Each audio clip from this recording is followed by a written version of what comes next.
Baik, assalamualaikum warahmatullahi wabarakatuh. Jumpa lagi di mata kuliah basis data. Untuk hari ini kita akan bahas chapter 1 dari buku yang e-booknya sudah saya share di file atau di server e-learning. Identitas bukunya, oke, kita lihat PowerPoint-nya ya, sama-sama. Sebentar.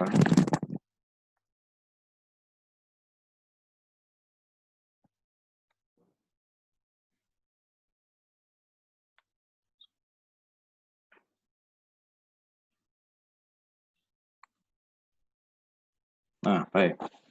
Jadi dari buku ini, buku yang berjudul Database System, A Practical Approach to Design, Implementation, and Management. Silahkan cek e-booknya dan sudah dari e-learning. PowerPoint-nya akan saya sajikan secara bertahap. Baik.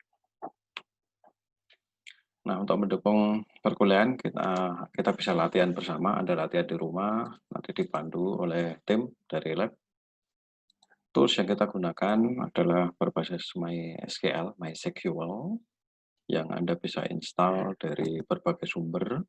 Ada sumber dari SAMPP, dari MySQL Installer, ini langsung dari Oracle, atau dari sumber yang lain. Dan untuk SAMPP ini isinya ada macam-macam, ada MySQL, ada Apache.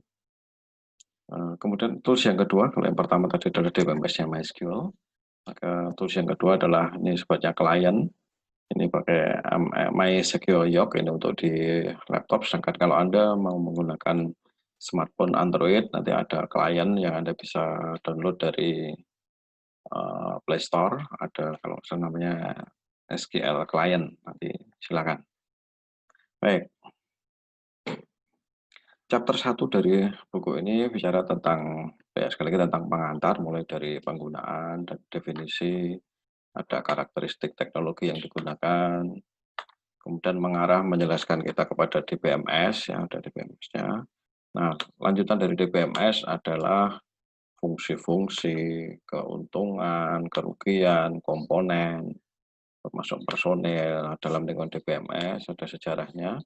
Itu nanti akan kita bahas pada chapter kali ini. Baik, lanjut. Ada sebuah website dictio.id, di sana dijelaskan bahwa kumpulan informasi yang disimpan di dalam komputer secara sistematik, sehingga dapat diperiksa menggunakan suatu program komputer untuk memperoleh informasi dari basis data tersebut. Nah, itu kalimatnya begitu. Tapi kita coba bahwa prinsipnya kalau kita berbicara basis data, berarti kita akan menyimpan sekumpulan data, informasi di dalam server DBMS, penyimpanan dengan mekanisme tertentu, kemudian pada saat yang lain akan kita akses kembali file-file database tersebut untuk kita manfaatkan. Pemanfaatannya mungkin sekedar kita view, sekedar kita lihat, tetapi bisa jadi akan kita buat menjadi sebuah bentuk laporan, atau mungkin filter data. Prinsipnya adalah kita akan menelusur kembali data-data yang kita simpan tersebut untuk kita manfaatkan. Bisa jadi mungkin dalam bentuk tabel, mungkin harus kita buat grafik, dan sebagainya. Oke, lanjut ya. Contoh dari penggunaan aplikasi basis data bisa di supermarket, bisa pada pengelolaan kartu kredit, mungkin pengelolaan tiket, perpustakaan, dan lain-lain. Yang kalau di universitas kita ini sama-sama menggunakan sistem informasi akademik. Portal yang Anda pakai itu adalah bagian dari contoh dari aplikasi basis data. Kemudian pada kesempatan yang minggu yang lalu, saya minta Anda membuat contoh tabel untuk kasus apa minggu kemarin, tilang ya, tilang pada jalan tol di Jawa Timur. Nah, untuk mencatat itu kita juga perlu membuat tabel dan nanti bisa kita simpan pada basis data. Oke, next. Secara teknologi kita bisa melihat dua pendekatan, dua approach. Pendekatan pertama adalah file-based approach, yang ini adalah pendekatan yang model lama, tradisional. Sementara pendekatan model baru menggunakan pola DBMS adalah database approach, ini adalah yang pendekatan baru. Nah, yang database approach inilah yang nanti selanjutnya akan kita bahas secara detail. Yang file base ini cukup kita nanti akan mengenal sekilas bagaimana file base itu dilakukan. Oke. Kayak apa file base approach? Kita lihat visualnya aja, lebih mudah. Perhatikan, ada dua kelompok user, sales dan kontrak. Andaikan ini adalah sebuah perusahaan semacam apa ya, Mamikos, Anda paham ya Mamikos ya? Perusahaan yang ngumpulin data kos-kosan se-Jogja, di sana ada pemilik kosnya, ada rumahnya, ada bangunannya, ada informasi tentang kamar-kamarnya dan sebagainya. Tapi juga ada Anda mahasiswa yang mencari kos, tidak ada klien. Oke, andaikan kasus ini adalah kasus seperti itu. Nah, ada sales, ada kontrak. Sales memiliki data entry report sendiri, memiliki aplikasi sendiri, dan menyimpan datanya sendiri. Terpisah, saya lingkari merah. Kemudian yang kelompok yang kedua, bagian kontrak, ini sekretariat lah, kira-kira gitu. Sekretariat, bagian kontrak, dia mengelola data entry sendiri, file handling sendiri, aplikasi sendiri, simpan sendiri datanya. Antara database-nya milik sales dan milik kontrak ini tidak saling terhubung. Jadi ini terpisah dari sini. Nah, kita lihat data yang tersimpan di dua database ini. Ini ada di bawah. Sales file dan kontrak file. Masing-masing memiliki 3 file. 3 file. Perhatikan. Yang garis panjang. Yang garis panjang, panah panjang ini beda. Di sini private owner, di sini list owner. Sedangkan yang lain itu sama. Perhatikan property foreign ya. Property foreign di sini ada, di sini ada. Client di sini ada, di sini ada. Nah, kembar ya. Oke, jadi secara total ini ada 6 file, 3 milik sales, 3 milik kontrak, tapi 2 diantaranya kembar. Oke, sampai di sini perhatikan bahwa ada 2 buah file kembar. Nanti kalau di sini diupdate, di sini enggak otomatis, harus manual diupdate. Sama dengan kalau misalnya di sini kliennya diubah, maka di sini tidak otomatis berubah. Ini akan harus diperlakukan secara manual. Oke, next. Ada beberapa kondisi keterbatasan. Yang jelas, file based approach itu adalah data saling terpisah, saling terisolasi, masing-masing mengelola data sendiri. Masing-masing bagian atau departemen itu tidak memahami adanya data yang ada pada bagian yang lain. Pokoknya semuanya mikir punya sendiri-sendiri. Kemudian yang terjadi adalah duplikasi data. Seperti tadi pada gambar yang sebelumnya tadi, ada duplikasi data, ada 2 buah file yang kembar. Nah, ini kan dampaknya kan boros media penyimpanan. Kalau cuma file 2 yang kembar mungkin nggak terasa. Tapi kalau kemudian ada ratusan ribuan file yang kembar, maka menjadi pemborosan. Satu boros, yang kedua nanti jadi tidak valid, ya. Tidak valid datanya. Karena satu diupdate, maka yang satunya juga harus diupdate secara manual, tidak bisa otomatis. Oke, masih tentang keterbatasan. Di sana ada data dependence, artinya sangat bergantung. Jadi antara file dan data ini menjadi satu kesatuan, tidak bisa saling dilepas. Beda nanti kalau kita pakai DBMS, MySQL, itu antara data dengan program itu bisa dipisah.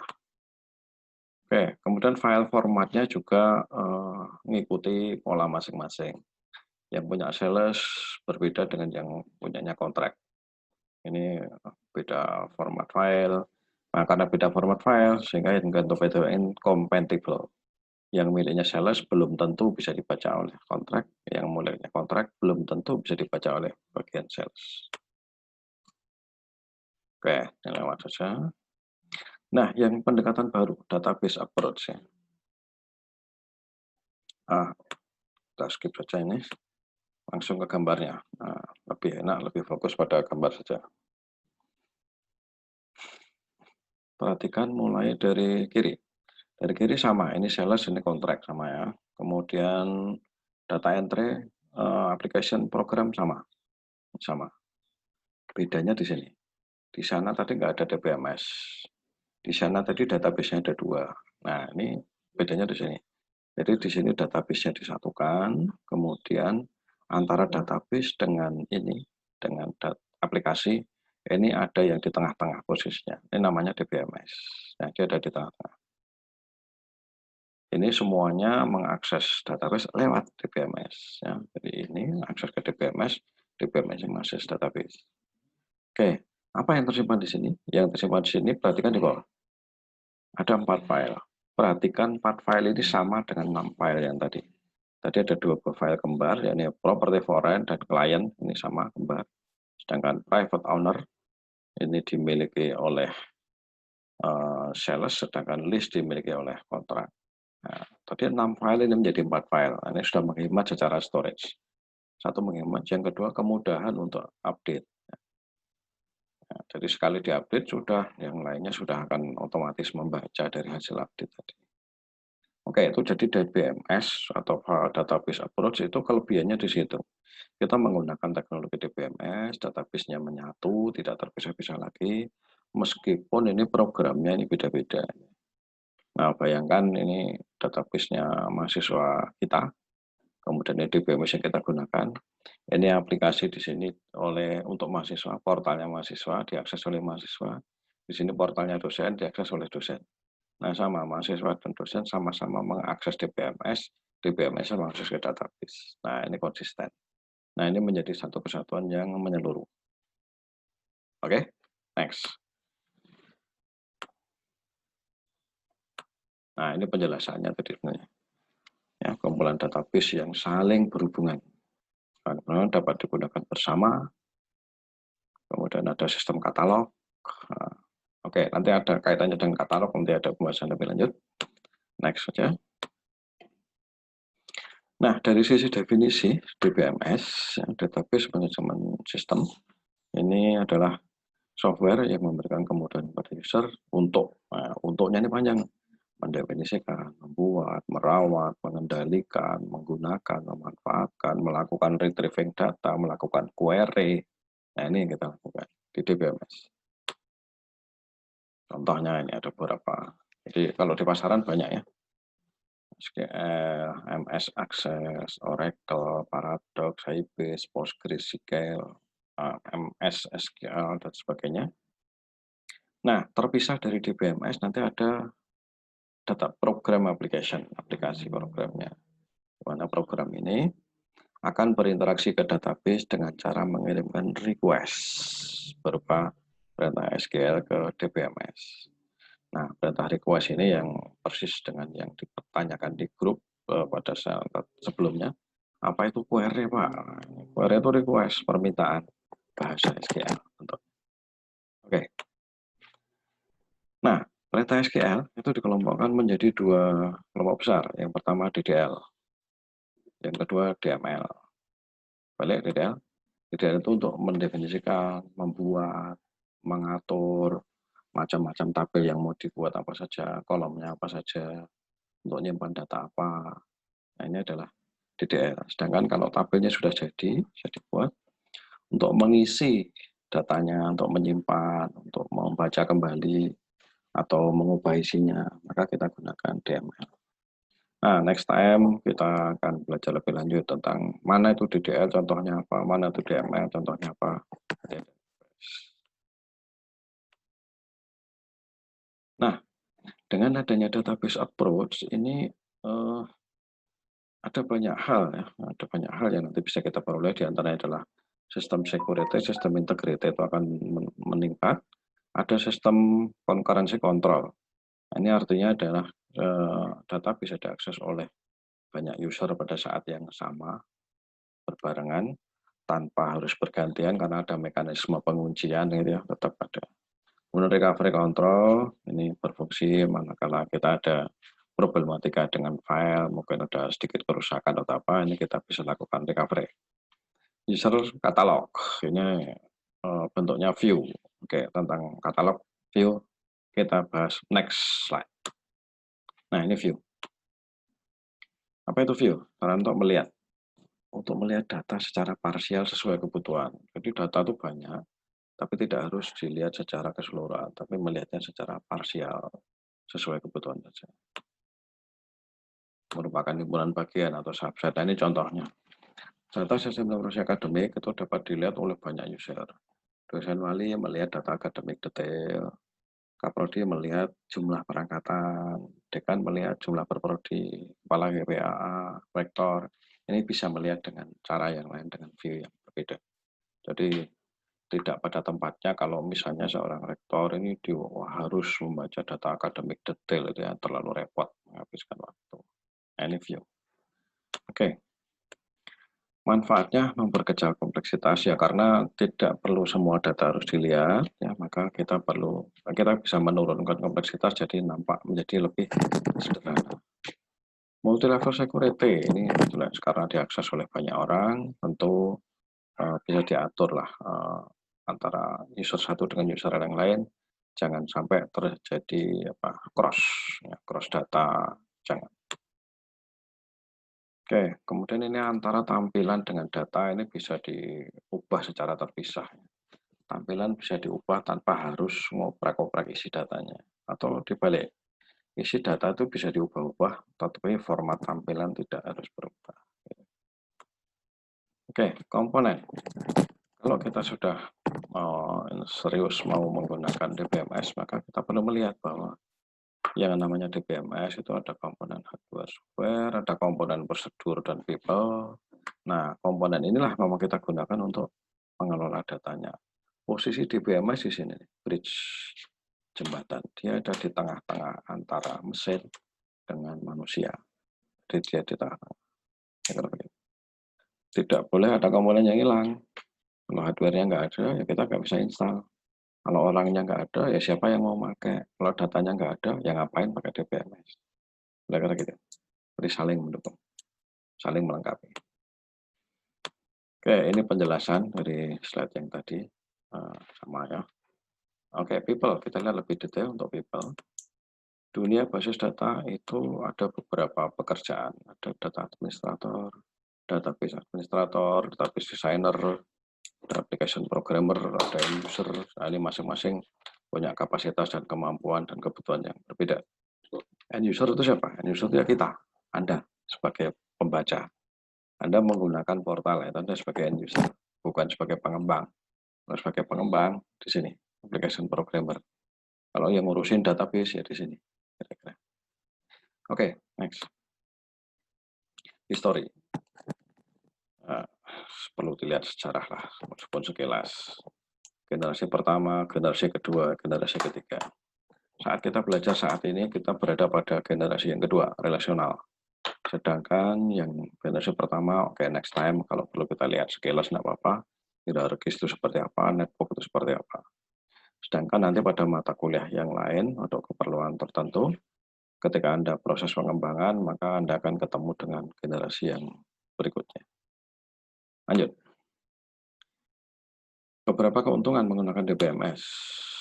Kita bisa mengendalikan data-data yang rangkap itu bisa kita kurangi. Seperti tadi tabelnya yang dari 6 menjadi 4, berarti ada penghematan, tidak ada redundansi. Konsisten ya, karena hanya ada satu ya, konsisten. Asal rule-nya dipegang. Kemudian yang lain-lain ada sharing of data. Ini artinya data bisa diakses bersama-sama. Kemudian data integrity ya. Data integrity jelas ini antara misalnya kasus yang tadi, antara datanya sales dengan datanya kontrak ini saling mendukung, saling terintegritas dan saling terkait. Security bisa dijaga, standar-standar tertentu bisa dicoba dipenuhi, sebagainya. Oke, masih ada beberapa advantage, nanti silahkan dibaca, pahami.